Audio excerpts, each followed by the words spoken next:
Welcome to Wrestling is Real. To be the man, you gotta beat the man, and I'm saying, woo, right here. Here's the future of wrestling. You can call this the new world order of wrestling, brother. Day in and day out, I am the best on this microphone, in that ring, even in commentary. And whether you like it or you don't like it, learn, by God, to love it, because it's the best thing going today.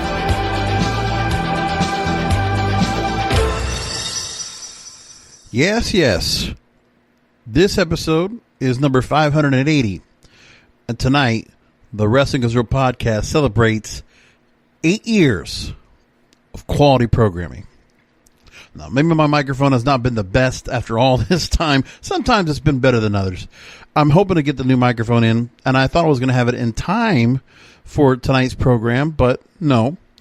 Unfortunately, I'm waiting for Amazon to get it sent over, and it's late. So, obviously, getting it during Christmas, I wanted to get the deal on it. That's why I got it now. And it's just the time when I start actually doing some changes. I even bought new editing software. Like, I actually invested quite a bit into the program at the end of the year after having a pretty good year altogether. And also, it was good to go and do this in time for, again, the 8th anniversary of the program. Starting year 9. December 18th, 2012 is when I started this program. Marky Mark 811 joined me. I forget who else was along with me on that show. I want to say Chuck was on that show with me today. Was on that show with me that day. And that was pretty much it. And I remember we started it off, and, you know, it was after I tried to put another couple of different shows together, which is funny, where I wanted to talk about other programming. At that time in 2012, I was testing programming, seeing what I wanted to do that was going to be the show that was going to fit best. And I said I wanted to do something. Well, I wanted to talk about things that I was very familiar with. Wrestling was going to be easy. But then I thought, okay, what if I did one on media? And then I also wanted to talk about other things. Well, 8 years later, I'm there. Like 3 years ago, I started, 2018, I started the Broadcasters podcast. That's when I talk about media. And then I started this year when I'm not podcasting, so I could talk about everything else. So I got to where I wanted to go. I got a YouTube channel. It's getting some people on there. It's nice. People are watching. They're not basically subscribing too much, but at least you're catching on. I've had to move the show's server around a couple of times. Things like that have gone on too. And so that's what happens here and there. But more than anything else, I must say that I've been very happy with how things have gone so far with the program and where we've gone, and how much I've wanted to really just bring this show to a level that really would be something different. It would just be something significant. I mean, when it comes to everything I'm doing with the program to make it the best it can be, you know, the time, effort put into it, I've enjoyed the whole ride, and I can't tell you how interesting it has been to do this show from the time that we did this show in 2012 when the program got started. Remember, TNA was just starting to go ahead and make a bit of a run, and it was right around the time that Hulk Hogan and Eric Bischoff were around. We thought maybe there was going to be a Monday Night War that could happen once again. We knew those things were going on. Like, there was kind of a renaissance of the former WCW talent and the TNA talent that they were trying to bring on board to really build up something good, because, you know, TNA had already had a number of years under it. But then, of course, you bring in some of that old guard and some of that old thought process and creative control. Of course, that's what screws things up. And that's what happened. And so the opportunity for the pendulum to swing, for there to be competition, the kind of competition that we remembered and enjoyed back in the 90s, which went away March 26, 2001. It's interesting. We're going to have to mark that day next year. We will be at 20 years since the end of WCW. And I remember I took a time off from the program, from watching wrestling altogether, because I did not want to watch the invasion angle that eventually was going to happen. And have at it. It took 6 months. Not to mention Spike TV was on a channel on my cable box that came out really crappy. So like anything that was, you have those old boxes, right? The old Scientific Atlanta boxes with the red numbers, excuse me. And then you go ahead and like, as soon as my cable service goes past channel 62, everything else after that was like weak signaled. It wasn't like the digital cable we have today. So we had that going on for me. That was the analog cable, the crap of the day, where we could still watch pay-per-views. And I think I'll still watch those sometimes, but then that also got changed. So much has changed from there. We've seen the growth of organizations come in a very short amount of time. Now, we've seen organizations that have survived. We've had one that came shortly after the drop of WCW and ECW to try to fill that void, and then they went away, and then they shortly came back.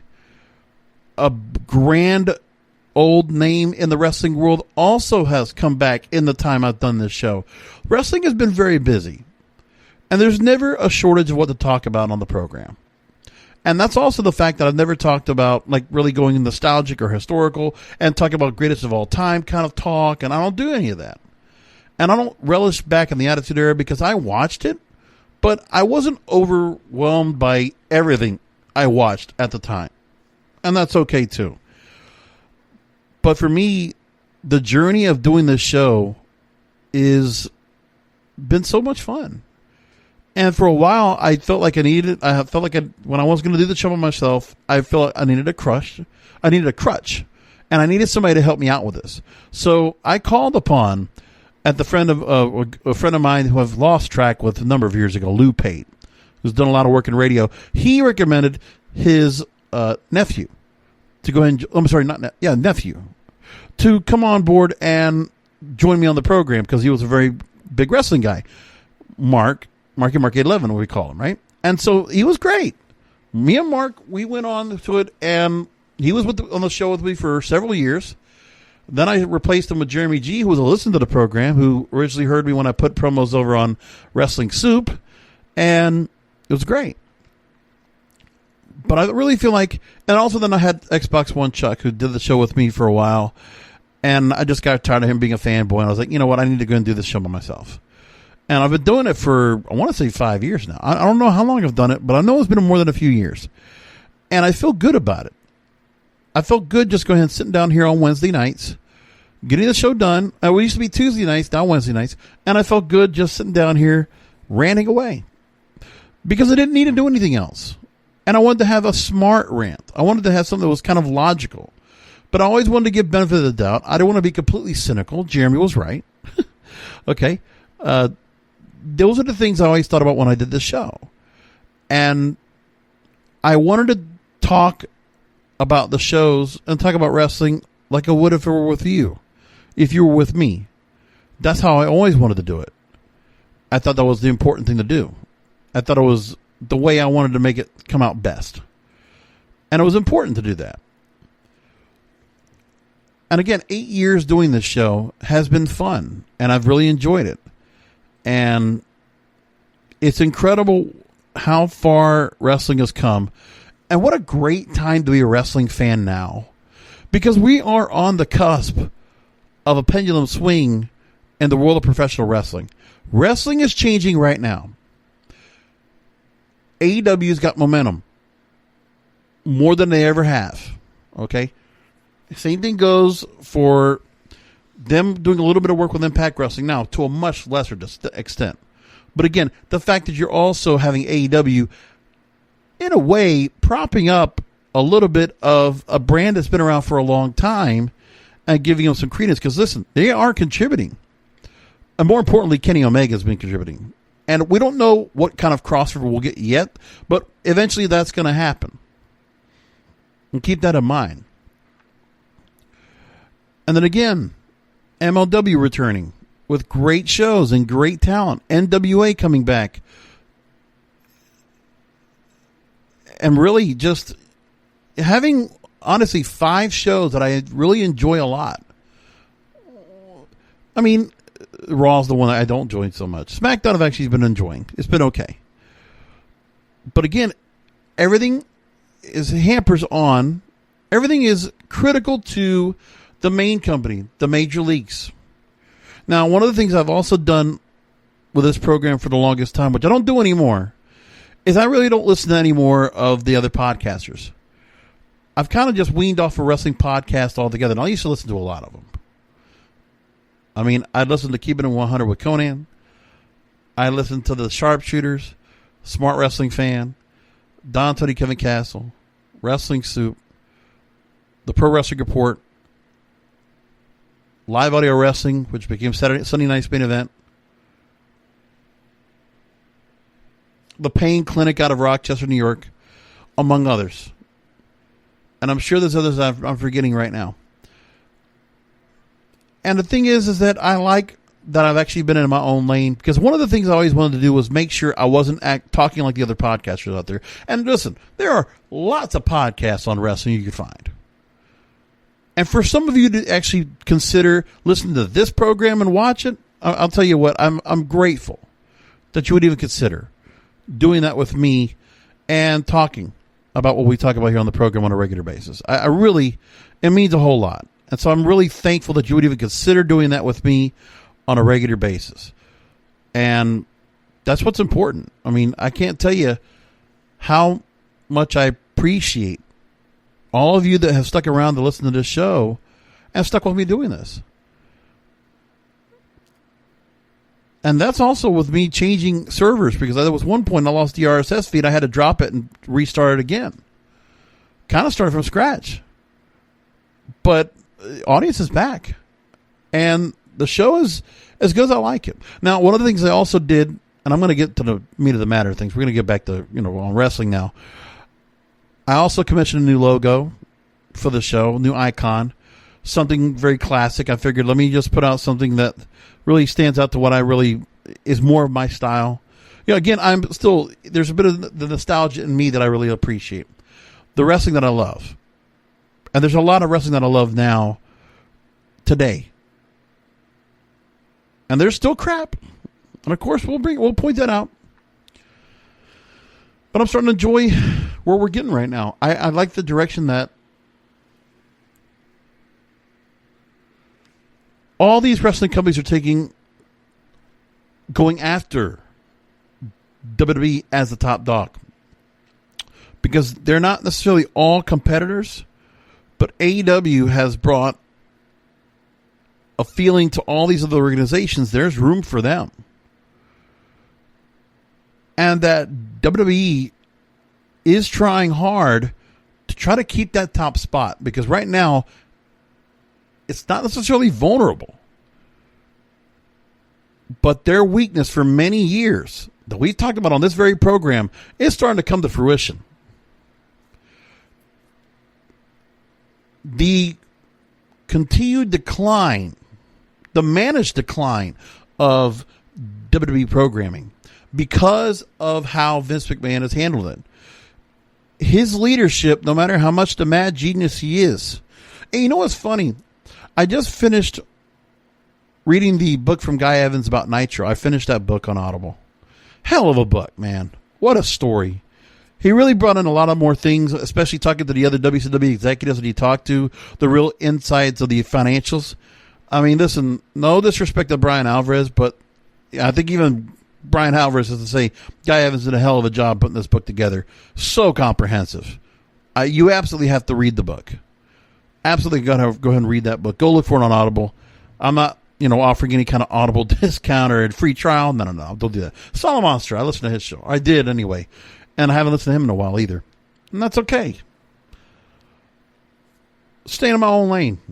And I don't want to be caught up in, the chatter of other shows and what they think and what they feel about things. The other thing, too, is that I feel like some people have brought in politics onto their shows, and I'm like, I'm not into that.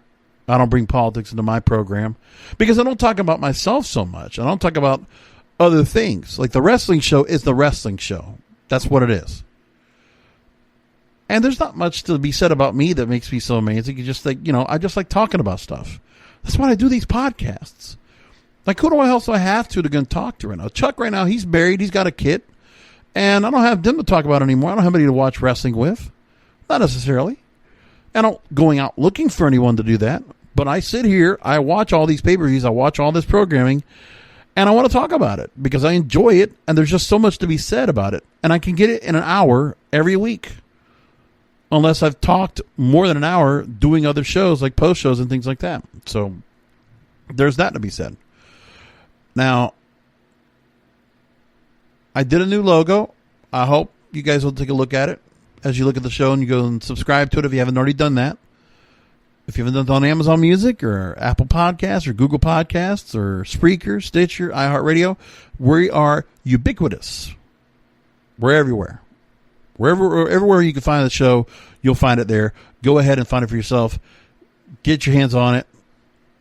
And please tell other people about the show. And if you want to hear it in the video form, where it's just like you can watch it on YouTube, which just means you just can watch a slate, but at least you'll get to catch the show.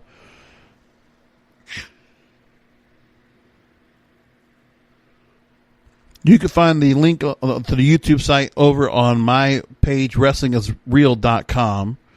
Or you can also go ahead and go to youtube.com/JBRASCO951 or just search King of Podcasts on YouTube. You'll find the page.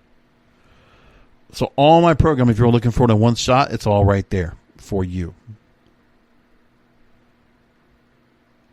Now, that said, as I was talking about, AEW continues to swing the pendulum. It's not being swung to one side or the other yet, but there's a little movement in the pendulum right now. Do you understand what the pendulum is?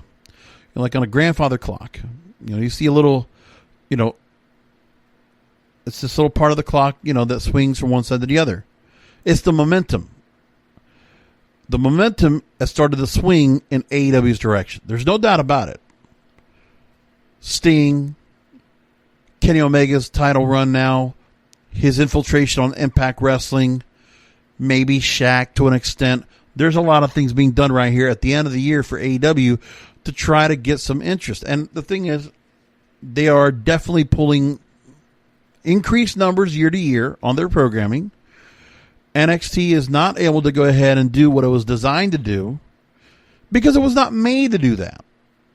I'm sorry, Finn Balor, hey, bless his heart. He's the champion right now.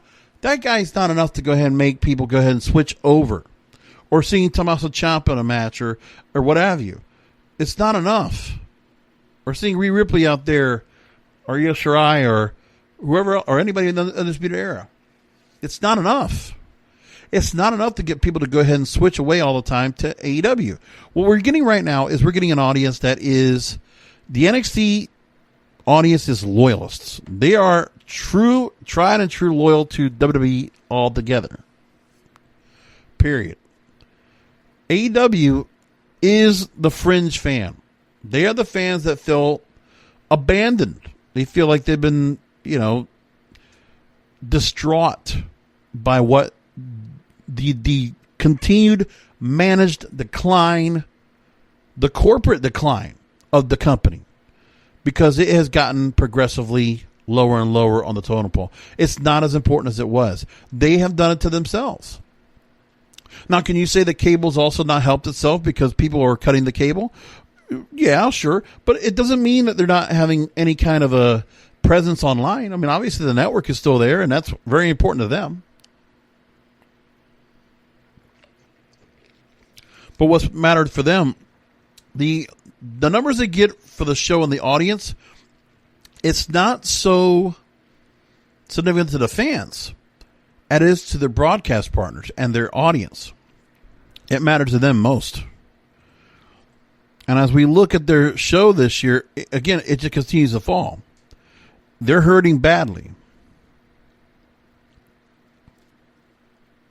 And at this time right now, they're continuing to go through a lower decline than ever. It's just not good. So let's get to the meat of the matter. What's going on with Monday Night Raw, which is the focus of the woes of WWE. Now,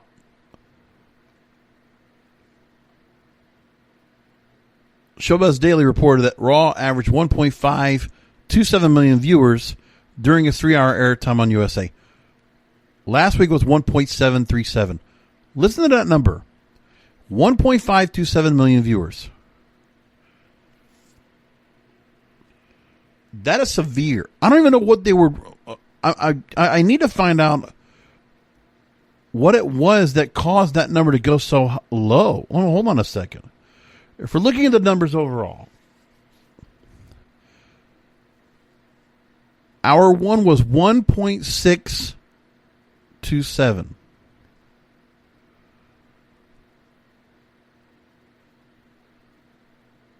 Hour two, 1.512. 1.441 for hour three. Woo! Wow. Now, we did have football, Monday Night Football. What else was there that was actually beating them up in the ratings? Bravo's Below Deck.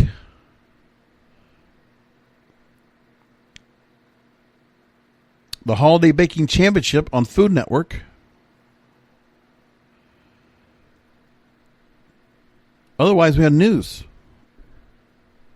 So it's not like they were really beat up by anything else. But yeah, the Holiday Baking Championship. Wow, Below Deck. Below Deck pulled a better 18 to 49 number than they did. Oh, boy, that's bad.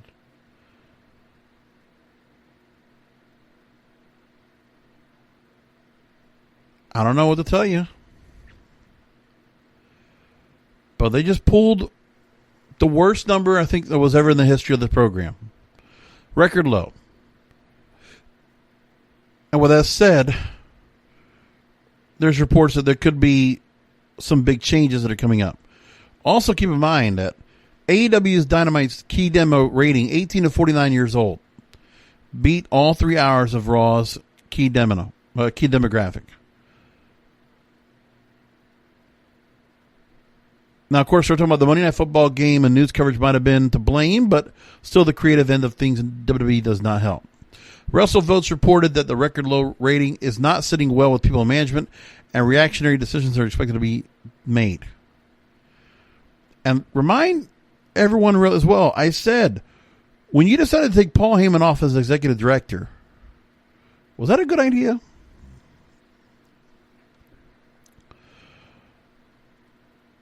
I mean, you got to ask yourself, was that a good idea?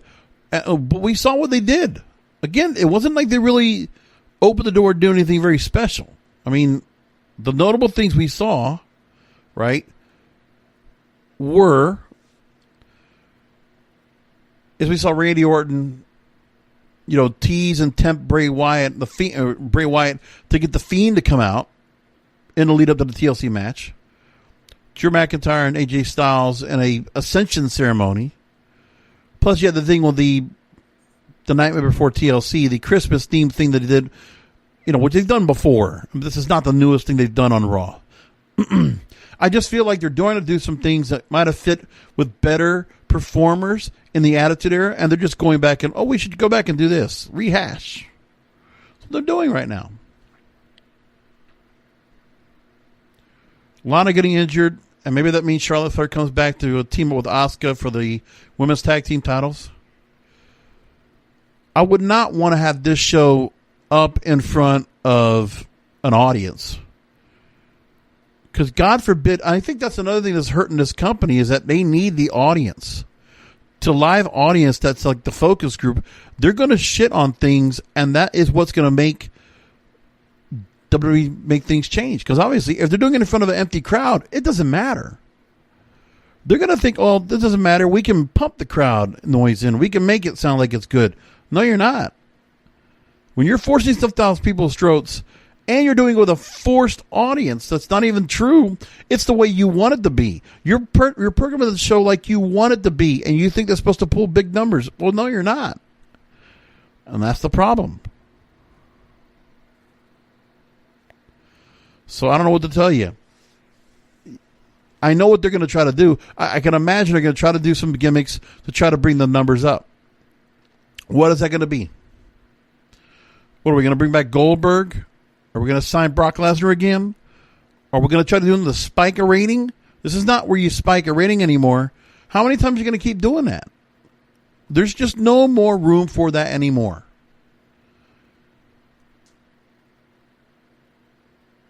They pulled decent numbers when they had title matches, right?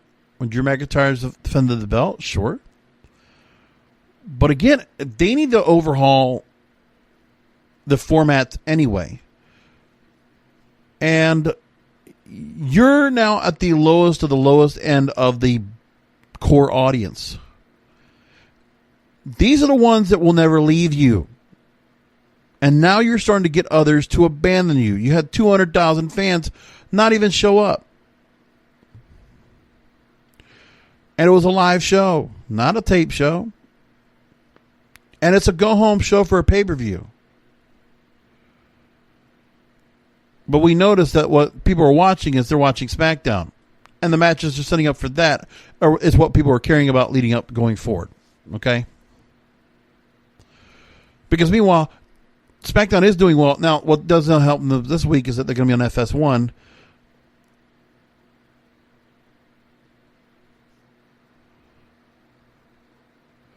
So SmackDown's being preempted for the Pac-12 football championship, Oregon and USC. That's why they're not going to be on Fox. So that said, they're stuck with a matter of, all right, we need to go ahead and figure out something to get this rating back up. It wasn't that long ago they were getting 1.8 million viewers. They were getting it up and down. But they've been up and down all the time. So they've been hot shot booking a little bit to try to go and boost the number up as they have. But again, since after WrestleMania, it's been a complete dive. So they got a push for WrestleMania.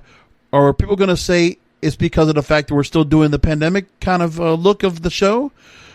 I think that's what they have to do is they're going to have to kind of move things forward while they're in Florida and start having more fans in there, some response, and start getting this audience to be more engaged in what they're doing.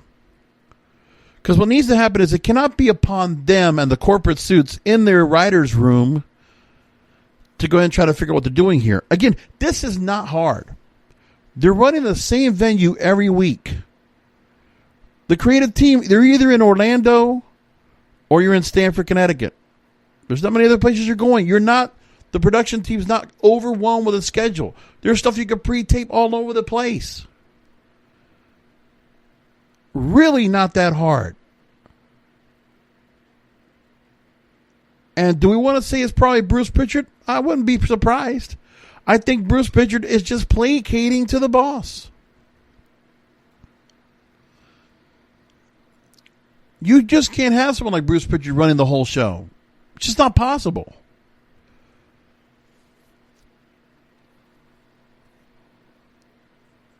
And the one thing I can tell you as well that's really more than anything else is that they're relying so much on filling time with wrestling. Okay? Remember, they're running wrestling matches. They run them long. They run them during commercial breaks, which sucks. And then you're also giving away matches. You're doing Insta matches. These are the things I've been doing forever. But again, it's not as if when I remember Raw back in the day, they would always have more segments. But they don't have the kind of stars that can run segments long. Again, we've talked about this as well. They don't have anybody that could do a 20-minute promo on his own. Maybe Drew McIntyre. But again, it's like when you have no crowd response and you have nothing else to work off of, they're not doing the 20-minute segments so much. They never have. They stopped doing that a long time ago because they don't have the people to do that. Is it going to be where they need to bring the McMahon family back on? No, but they might do that immediately.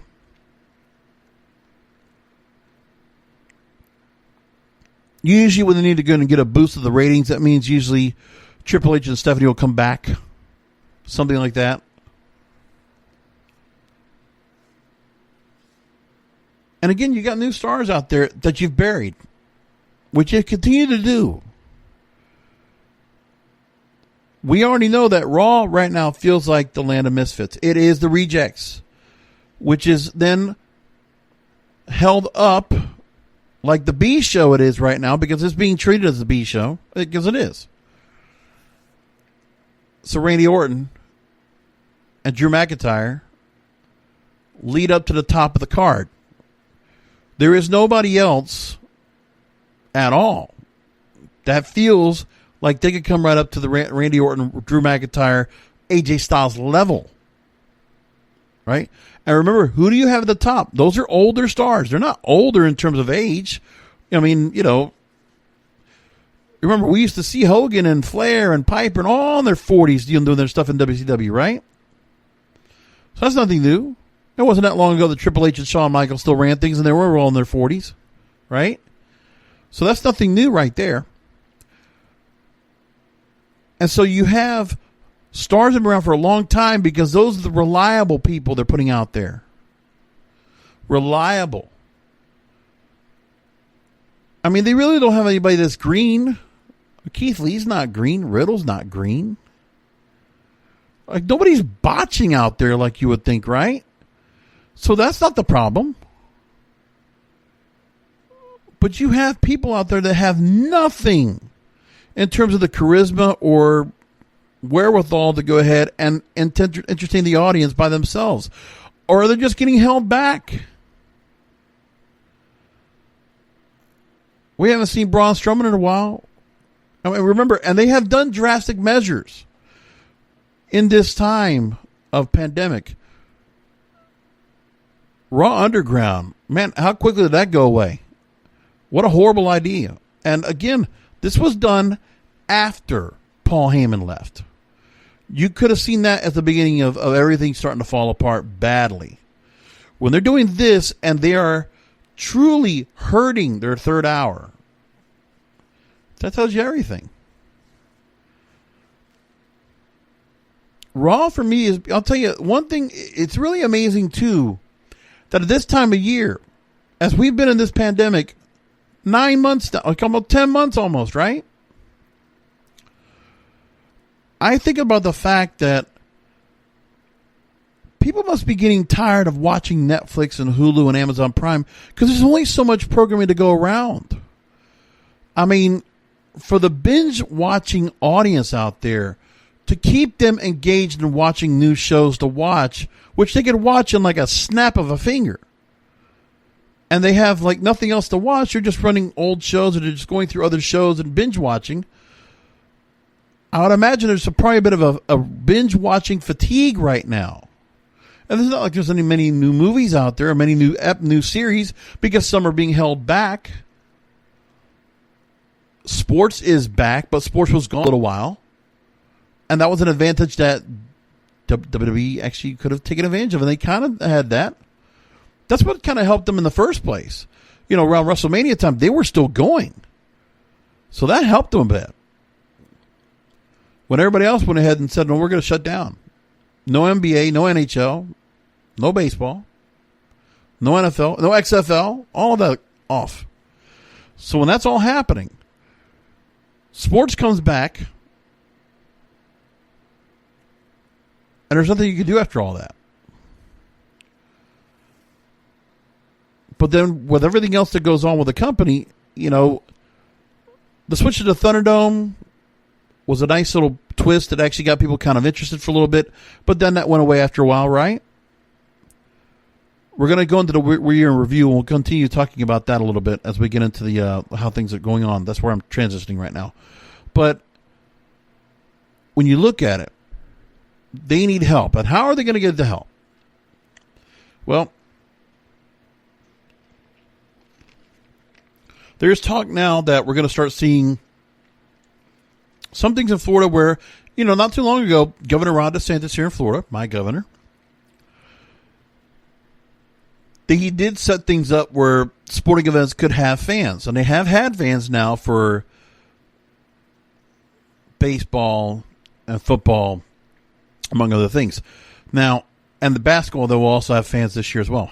Now, so what's happening now with the Toronto Raptors, okay, a story from WrestlingNews.co, they're announcing plans to welcome fans for the NBA season.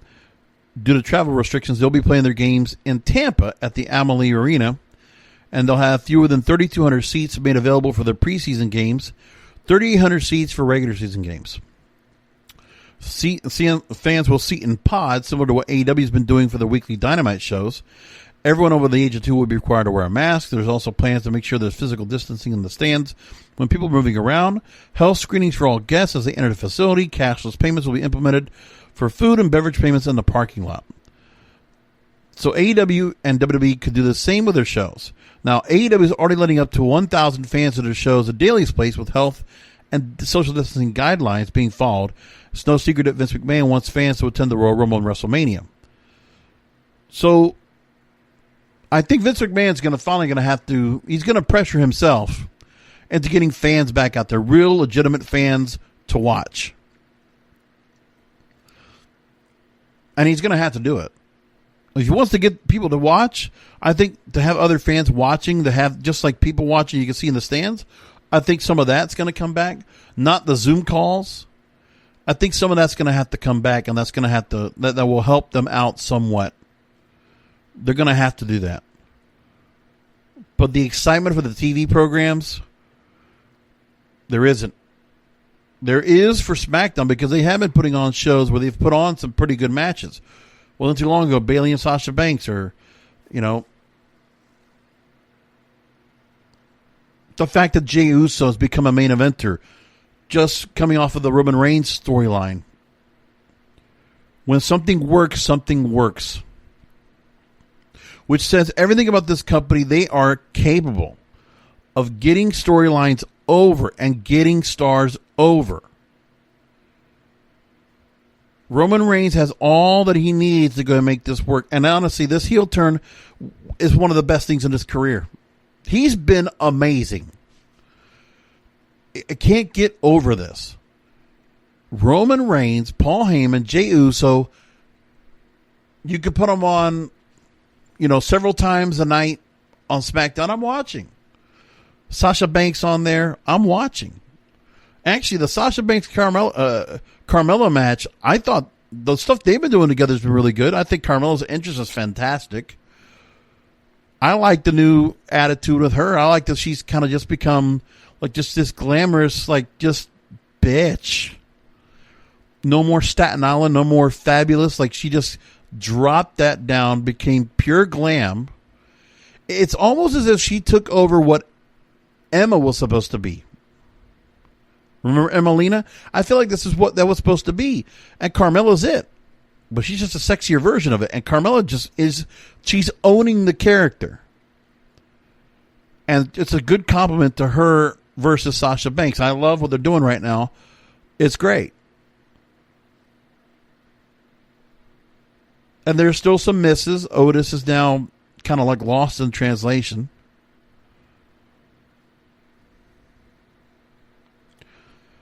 When I look at the upcoming TLC pay-per-view this weekend, by the way, we have 2 podcasts. Actually, I got to do 2 shows because I'm going to be watching Friday night Ring of Honor's Final Battle, which I'm looking forward to. And by the way, they're going to be holding it in Baltimore, Maryland. We're not too far from the Sinclair headquarters.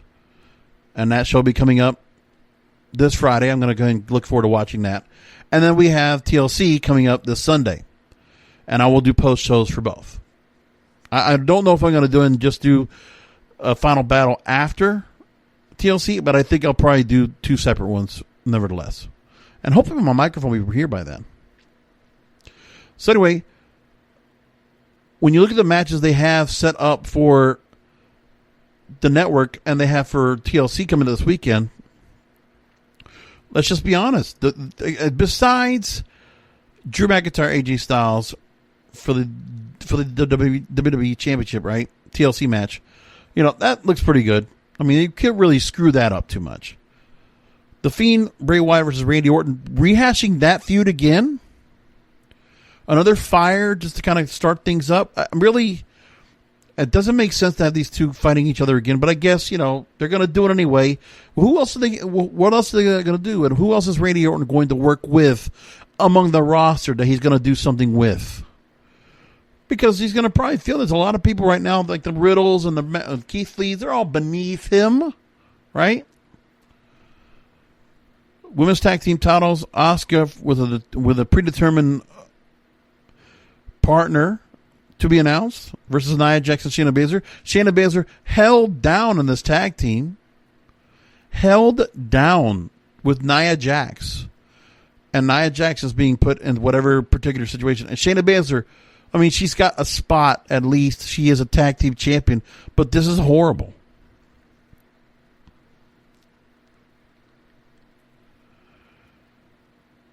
Again, when I look at women's title, SmackDown women's title, Sasha Banks and Carmella, again, I didn't like the fact they went ahead and gave us a long match that was for the title, which went to DQ. Now we're going to get it for the title again. But again, this is giving it away. Hot shotting with SmackDown because it's on Fox. They have to do something to keep that up. So that's what they do. And Roman Reigns, Kevin Owens has been a fantastic start of a feud. Like they've really built that up really well. I like it. It's been fun. I like the rides of Big E right now. I think they are definitely setting him up. First of all, he's going to go ahead and be set up, I guess. Is he going to go and go after, become U.S. title? Or, to be IC champion? And I don't know what they're going to do with him yet. But I think he's going to be a mid-card champion pretty soon. And work his way up to Roman Reigns in about a year. But, I mean, to get him out there in a singles run right now, singles push, good. And make it a gradual singles push for Big E. Meanwhile, New Day is kind of like lost in the mix with Hurt Business, and Hurt Business has done nothing for anybody. I think Bobby Lashley still fits out, but I think Bobby Lashley needs to be going after... They need to be doing something with him. The fact that... Listen, when you remember seeing Braun Strowman and Bobby Lashley taking on each other with Paul Heyman doing it, remember, it's because Paul Heyman had faith. He's like, these guys are good. Why are we not using them? And they had one of the most memorable things of the year, the ring or whatever, that they had the explosion in the back where they ran through the video wall. Remember that? Other than that, what else has happened? They've been focusing on Lana. When they had Lana doing what they were doing with her, with Bobby Lashley, that was one thing. But again, I don't even know what this Lana is. And how she fits into things. And why she kept getting thrown into a table by Nia Jax 8 times.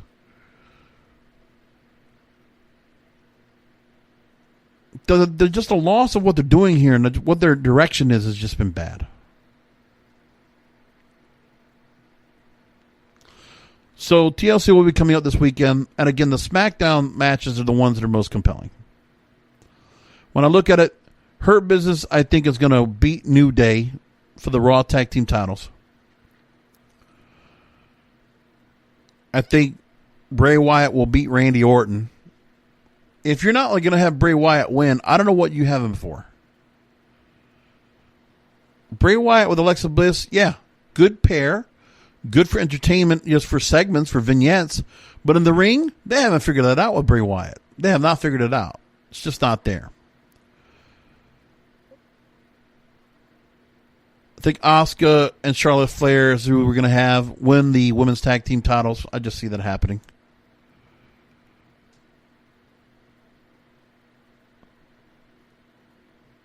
I think Sasha Banks, oh man, this is going to be tough. I don't know. I think Sasha Banks will win over Carmella. I say Drew McIntyre wins over AJ Styles, and Roman Reigns will beat Kevin Owens. That's how I look at things. Coming up this Sunday, and I will do a post show for that right here at WrestleGoesReal.com. Look for that. And quickly, we'll just go through real quick the issue with Ring of Honor's Final Battle. Well, there's an issue, I think, where... So I think, yeah, EC3 is still on board, but we learned he actually had COVID not too long ago and actually recovered from it. So... they have a pretty good card put together. Again, I haven't been able to watch them too much. Their problem, too, is it's really hard to go and watch their old shows because they put it behind a paywall.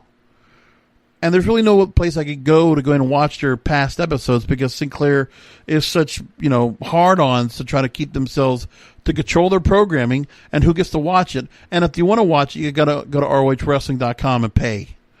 Honor Club, Honor Club, Honor Club. I got it.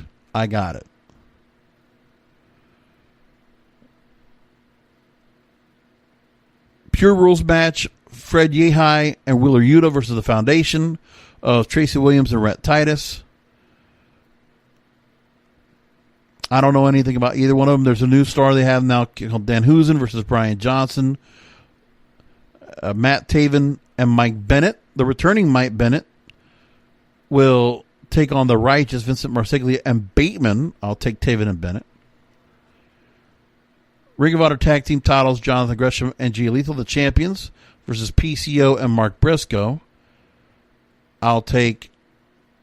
I think I'll take PCO and Briscoe for that.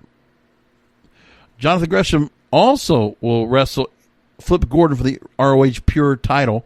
So they're going to have him do both matches? Jesus, man. A little light on the roster here. Ring of Honor 6-man titles. Mexi Squad, which is Bandito, Flamita, and Rey Horus, versus Shane Taylor, Soldiers of Savagery, Moses, and Khan. And I'll take Mexi Squad.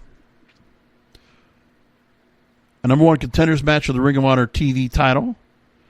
Tony Deppen, Jack Draper, LSG, and Josh Woods. I don't know anything about any of them.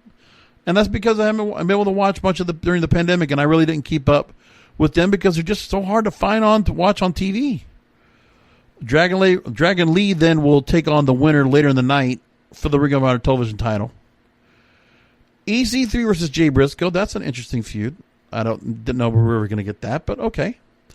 And Rouge versus Brody King for the Ring of Honor World title. And I will take Brody King to win. So that's interesting. I'll try to catch up on it. It's just so hard to find them to watch. Because the Honor Club. Ring of Honor wants to control their programming. We'll find them. I don't get to watch it. It's not that easy. And I tried their new app called Stir. That thing's tough to watch. It doesn't really work that well. It's kind of clunky, as a matter of fact. On my Amazon Fire Stick, just saying. STIRR. So let me go into a little more housekeeping on some things that are going on. Impact Wrestling is getting a bit of a boost thanks to AEW and Kenny Omega. So they did a couple things that have been interesting with Impact Wrestling I like. First of all, Kenny Omega's appearances in the trailer or in the RV with Don Callis has been fantastic, and I think Don Callis with Kenny Omega has been fantastic. Really, tonight watching Kenny Omega and Johnny Janela for the title, that was really fun. Well, actually, that was just a hardcore match, non-title. But then he also ended up saying that Rey Fenix will take on Kenny Omega for the world title in 2 weeks, which is going to be pretty cool. But then another thing that also happened with Kenny Omega was he's been agitating Carl Anderson to kind of like start, taking care of business. The guy was a former Bullet Club member, right? And he was the gunner and like kind of pulling that whole storyline on to kind of go after things. And I like that storyline. And Kenny Omega's kind of putting the Bullet Club back together. I love that too.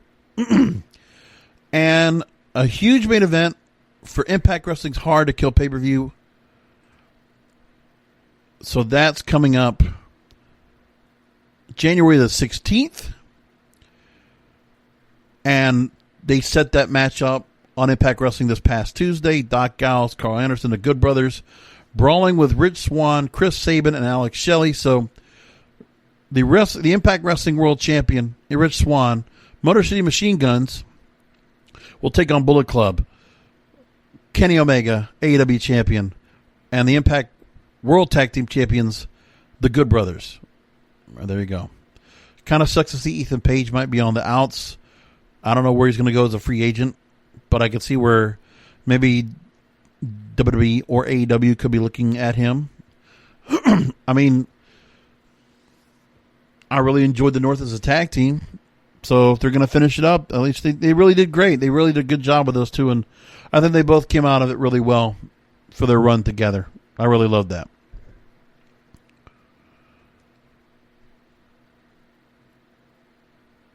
And I've also loved the Tony Khan, Tony Schiavone ads in the middle of it. So following Impact Wrestling as a city council meeting.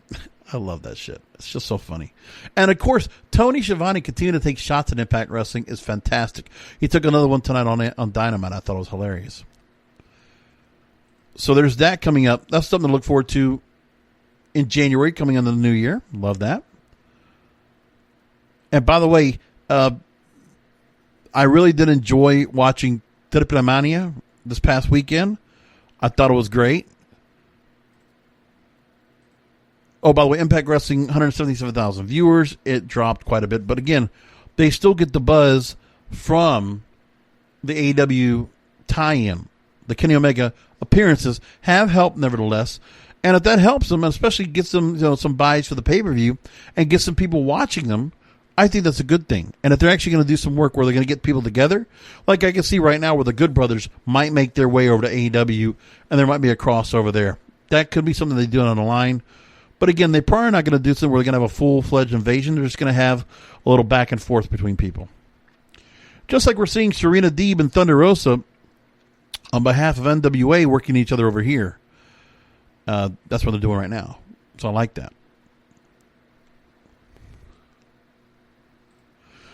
Triplemania 28.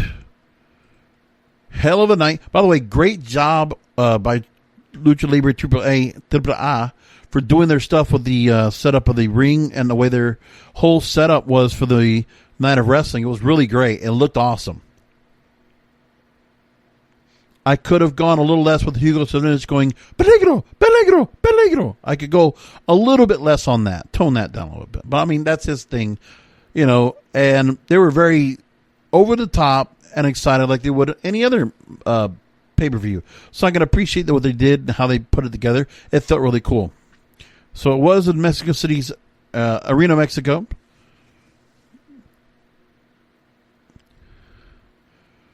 So they had hair versus hair match between Pagano and Chessman, who I've seen in MLW. That was a pretty ridiculous match. Quite gruesome. Blood and guts and all this crap. And Chessman gets his hair, shaved off, which was disgusting in itself.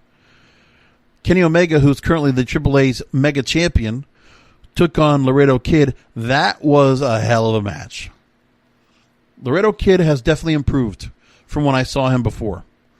And he was good. Very, very, very good. Okay. They also had a Marvel-style match, a tag team match. Trios match was actually kind of interesting. Monster Clown, Psycho Clown, and Murder Clown, the Los Psycho Circus, taking on Blue Demon Jr. and the Familia Real, LA Park and El Hijo de LA Park. And LA Park and Blue Demon Jr. having words after the match. Good stuff. Phoenix and Pentagon Jr. Took on the Jinetes del Aire, Mysticis Jr. and Octagon Jr. and Los Mercenarios, Tejano Jr. and Rey Escorpion. So Tejano I remember seeing from Lucha Underground. Jinetes del Aire was an MLW. And Lucha Brothers, well, obviously, we've seen Phoenix and Pentagon and various organizations. So that was good stuff. Three-way tag team match for the AAA World Tag Team titles. And Phoenix and Pentagon retained. Again, good night of wrestling. That was actually quite good. And not so, kind of glitchy as has been before. And no English commentary this time either. They decided, no, we're not going to do that. And I thought that was fine. I actually like that more or less than anything else. So there we go.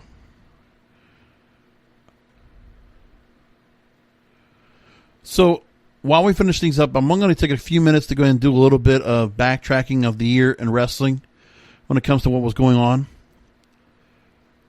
as we wrap things up here on the show.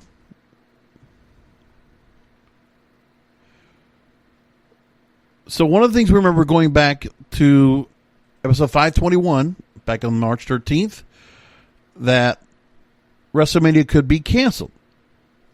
And there was a lot of issues about if they were going to be able to pull the show off or not. That was where we were last time on the program. Moving forward, I was just saying there was a whole lot of credit to see that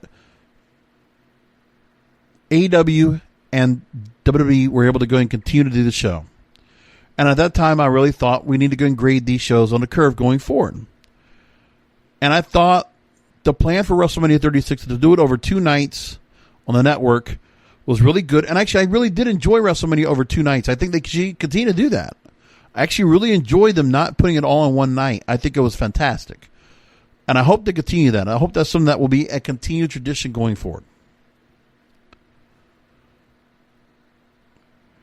And then again, Dynamite, for a while, was working to do matches where, they were doing it from another venue what was it, QT Marshall's Wrestling School, I think it was. So doing it from a small venue for a while, just doing tapings, kind of like what Impact Wrestling's doing now, but with nobody in the crowd. And they were able to keep that going, which was good. Had a closed set format. And then they were doing closed set at Daly's Place, and they've been there ever since. And I think the Daly's Place atmosphere for that show really did well. The Performance Center hurt WWE for the most part. I think being in the Performance Center for a while did not help them much. But again, they were working with the best they can and really just trying to make the best of a bad situation.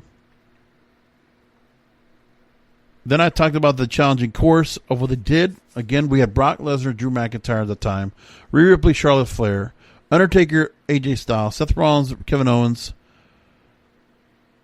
among the main matches we had there. And again, it was just really good stuff. And also remember, we were doing Dark Side of the Ring. We were also talking about that. And we were talking about the deaths of Chris, Nancy, and Daniel Benoit, which, by the way, Dark Side of the Ring, also another great series. I know they're supposed to be bringing that up pretty soon.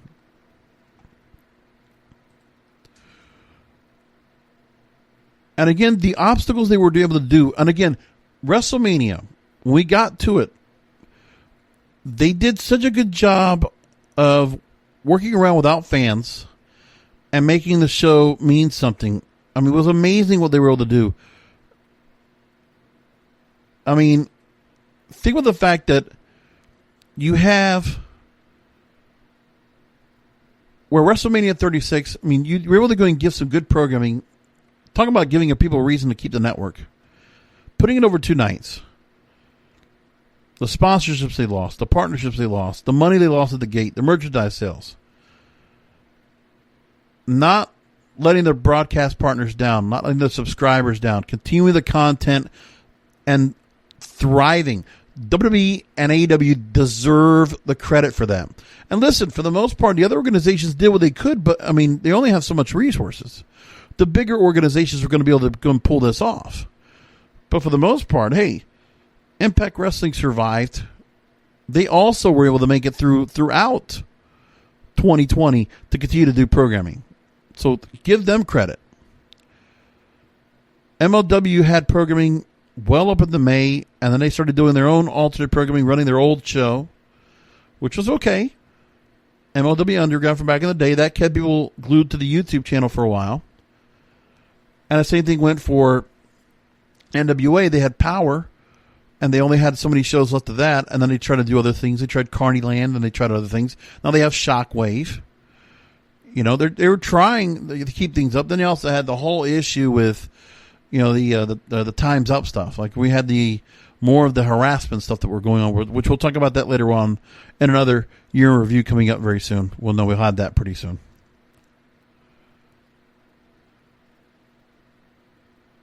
And seeing Drew McIntyre winning the WWE Championship after all this time, the story that was being told, that was something that was very special, was really important. And he's lasted as a champion right now, and he's been very significant. He's been built very strong. I must give him that.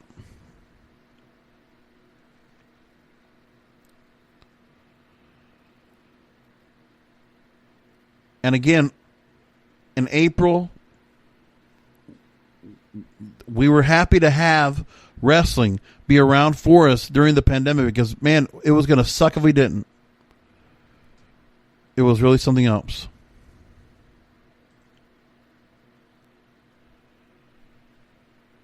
And then April 16th, and this is the last thing I'll talk about, and then we'll continue after this. The Watershed Moment, which is one of the more listened to episodes I did of the program this year. Because they were in a tough spot.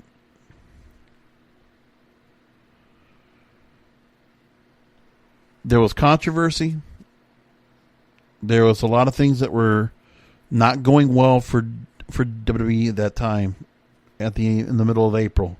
Hard times, layoffs, a lot of things. Here's what I wrote at the time. Sins and negligence come back to bite WWE with a watershed moment that will affect all professional wrestling forever. And I said at this time, AEW benefits greatly and thus further strengthens their movement. So first there was a monetization strategy. XFL, they had to let it go. File for bankruptcy. And now The Rock owns it under a conglomerate. Or consortium, if you will.